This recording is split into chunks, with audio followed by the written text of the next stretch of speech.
સભામાં બેઠેલા તમામ લોકો સમાધિમાં સ્વામિનારાયણ ધૂનના પ્રતાપે અક્ષરધામમાં. એક માણસ એવો નતો, એક જીવ એવો નતો આ અવતારે જે લીલા કરી છે એવી લીલા અન્ય અવતારે નથી કરી. આપણે જે કહીએ છીએ એવા આવા ઐશ્વર્યોથી આપણે વાત કરીએ છીએ. શ્રીએ કેવું ઐશ્વર્ય બતાવ્યું. એક શીતળદાસને નિમિત્ત બનાવ્યા આપણા સૌના કલ્યાણ માટે. સ્વામિનારાયણ મહામંત્ર એ તો ખરું જ. બધાને સંશય થયો. આખી સભા બે હાથ તાળી પાડી સ્વામિનારાયણ સ્વામિનારાયણ મહામંત્ર બોલવા લાગી. આખી સભાને સમાધિ થઈ.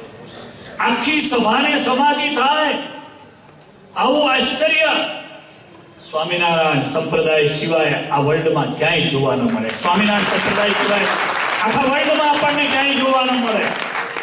આખી સભા સમાધિમાં જાય.